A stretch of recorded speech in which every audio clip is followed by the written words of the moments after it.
Greetings and welcome back to Haftarot, the weekly videocast in which we take a look at the upcoming week's Haftara, understand its basic message, and see how it is related to the Kriyat Torah that it follows. My name is Yitzchak Etshalom, and as sad as it may be, I am still delighted to be teaching you and to sharing with you some observations about this coming week's Haftara, which is known as Haftarat Chazon or Shabbat Chazon.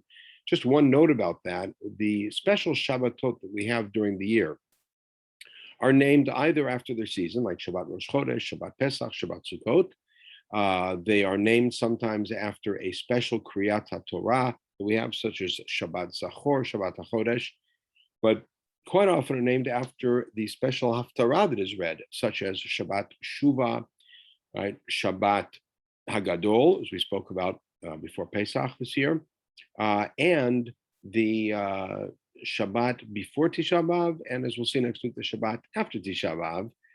This one is called Shabbat Chazon because it begins with Chazon Yeshayahu Benamot, the very beginning of the book of Yeshayahu, and we'll take a look at that Haftarah in a moment.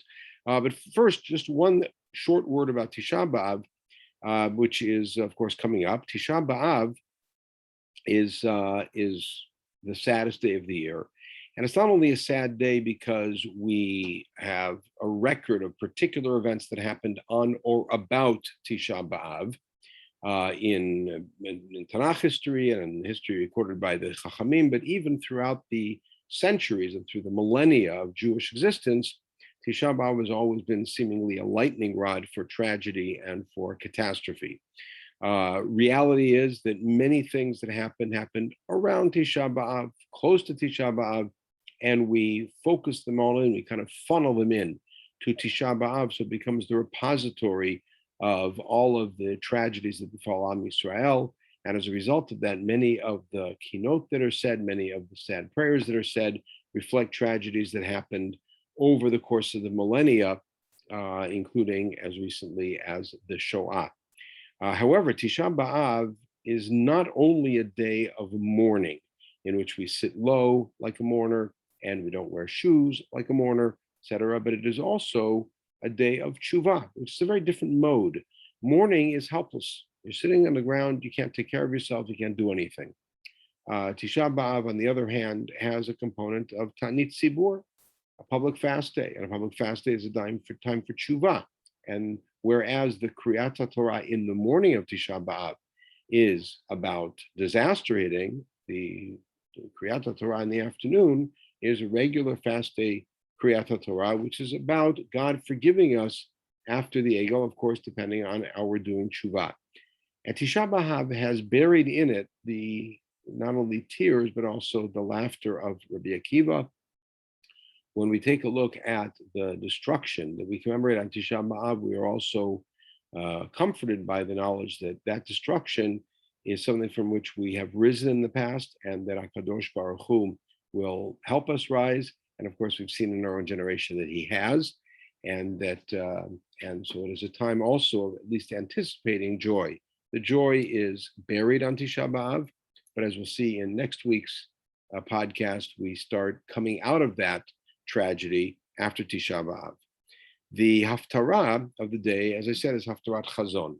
And it is the first chapter of Yeshayahu, which is a curious choice because Yeshayahu is a Navi who gives his prophecy in around the year 715, 720 BCE, all the way up until around the year 700 BCE in Yerushalayim. The major king at his time is King Chizkiyahu. And although the cities of Yehuda are devastated by the Assyrians, Yerushalayim in the end is not attacked. Yerushalayim is spared. And although Yeshayahu's career begins at the very end of the northern kingdom, the Mikdash is not destroyed, Yerushalayim is not destroyed or conquered in his day. So why do we take this particular passage? And I think that there are several explanations. One explanation is that nonetheless, the powerful lines that resonate here, including in Pasuk Chaf Aleph, Eicha Hayta Lazona, which invokes for us Eicha Yashva Vadad, is particularly apt for Tisha B'Av and for anticipating Tisha B'Av. The second thing is Yeshayahu's language here is very powerful and hits home that the that the behavior that Am Yisrael has engaged in is behavior which is ultimately irreconcilable with their role as the Nosei Habrit, the ones who carry the covenant of HaKadosh Baruch Hu, and ultimately there'll be a rejection. There is a line here which is very powerfully sad. Pasuk Yod Bet, Ki tavo'u le'ra'ot panai mi vikesh zot miyadchem remos chatzerai. God says, who asked you to come and trample my courtyard? In other words, coming to the Mikdash, instead of it being a time of joy for God, seeing his children, rather is a burden and is a pain and doesn't want to see them anymore. However, at the end of this Haftara, we get a hope, a measure of hope that as we see, Vashiva Yadi Alayich, I will get rid of all of your dross. And then what will happen, meaning all of the people who are really holding you down will be gone. And then Vashiva Shoftayich Kivarishana V'Yotzayich Kivatchila. Then I will restore your judges as of old. And this is the source for the bracha in our tefillah of Mishpat. And this is a turnaround from what is mentioned earlier in the Haftara, that the city of justice, the city of Yerushalayim, has become one who has strayed. And here, after all of this has happened, God says, I will restore your judges, and then you will be called Ir HaTzedek. And that, of course, is where our salvation comes, in Yerushalayim being known as a place of justice. And the final line that we read, Sion b'mishpat tipadeh v'shaveh b'tzedakah. Sion will be redeemed through justice, and her captives through tzedakah, meaning through righteousness. And that's the message that we have to take. Now, this message was around for a good 100 plus years in Yehuda, and nonetheless, it was not taken to heart enough that ultimately we hear about the destruction we commemorate on Tisha Bav.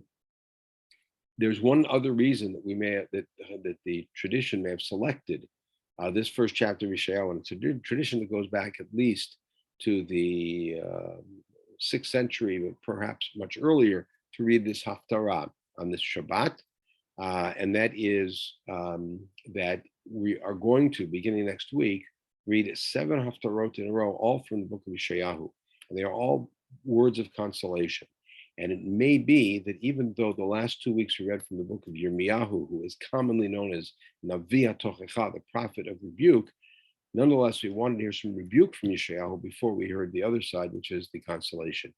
In any case, Yerushalayim Ninachem, let us all be comforted in the building of Yerushalayim that we've merited to see in our own day, and thank God to take part in and to be part of that process. And Mirz Hashem, by next week, we will be able to be worthy of the nechama, of the consolation of the rebuilding of Yerushalayim. Shabbat Shalom.